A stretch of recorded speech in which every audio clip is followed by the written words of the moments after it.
Beautiful Shades of Brown. The Art of Laura Wheeler Waring.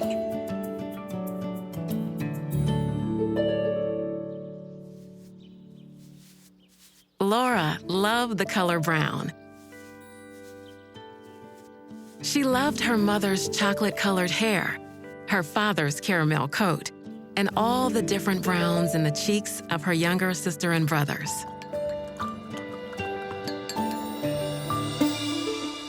Some languages have 50 words for snow, she thought, swirling her brush in a puddle of chestnut paint. There should be 50 words for brown. It was hard to get each shade right. Laura dabbed a spot of paint on her skin.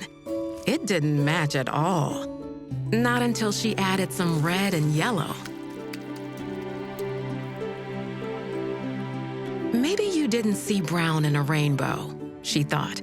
But brown was a rainbow, with orange and blue, red and green tucked inside, playing hide and seek.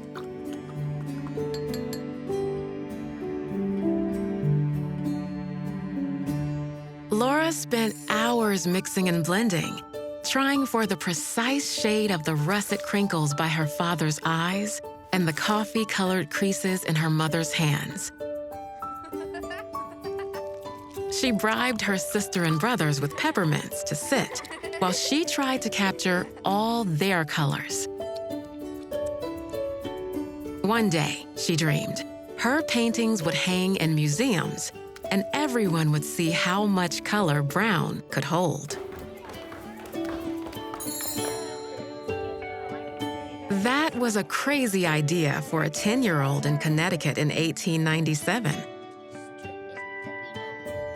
African Americans had separate neighborhoods, churches, and schools. Nobody was going to put paintings of African Americans on museum walls.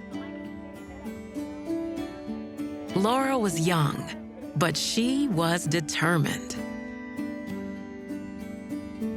Maybe there weren't portraits of African Americans in museums yet, but she could turn her room into a gallery.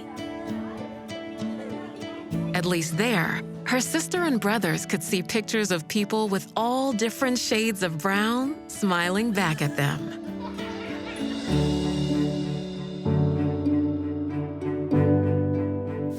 All through high school, Laura wanted only one thing: to go to a real art school, a place where she could learn to get the images she saw in her head out onto canvas. She applied to the Pennsylvania Academy of Fine Arts. It was far from home, expensive, and nearly all white. But when she got the acceptance letter, there was no question. Laura would get a job if she had to, but she would go. The academy was a good start, but Laura was hungry to learn more, to be around real artists. Everyone knew there was only one place to study art: Paris. Laura worked hard and won a scholarship. Clutching her paint box, she boarded a ship.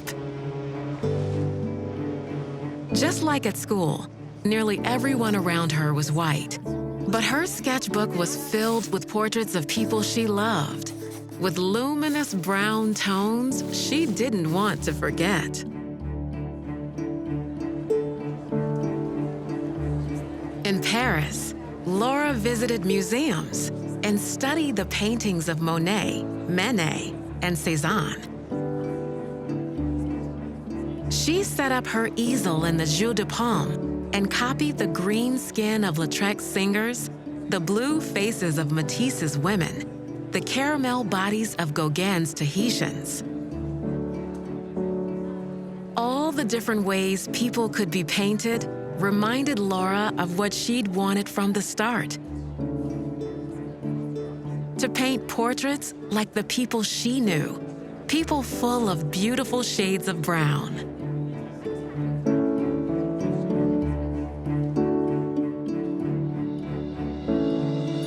Back home in Philadelphia, Laura heard about a young African-American singer performing Handel's Messiah at the Union Baptist Church. Marian Anderson was just a teenager, but when she walked out on stage, she held her head as high as a queen. Then Marian sang, and she didn't sound young at all. Laura's eyes filled with tears. It was as if she was hearing what she had been trying to paint for so long. Marian's notes rose and danced about her in beautiful shades of brown. One day, I'm going to paint Marian Anderson, Laura promised herself.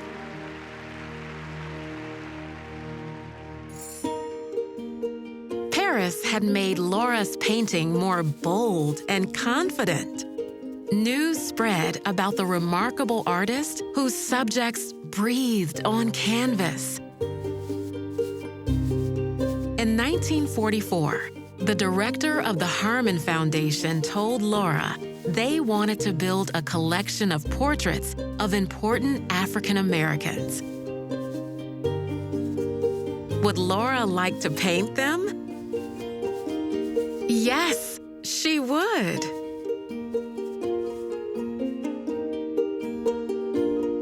Laura painted journalist and activist Alice Dunbar Nelson with ebony brown gloves on her rosy brown skin, proud in a bright yellow dress.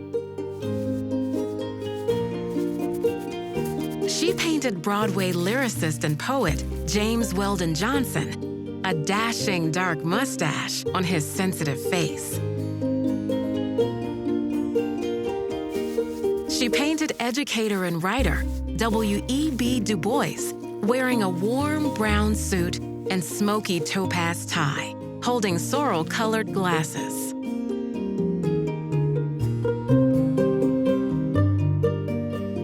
Laura was looking for more subjects when she saw a familiar name in the news.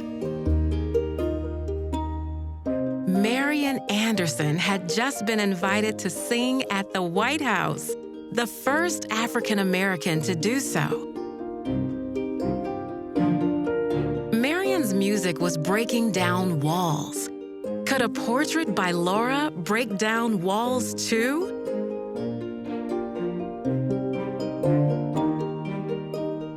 Laura asked Marian if she would sit for a portrait. Yes, she would. Day after day, Marian posed. Laura mixed shades of brown, burnt umber with yellow and dabs of white. No, that wasn't it. How about a little green and violet? Closer. Laura wiped her paint-spattered forehead. Traces of red and cerulean blue?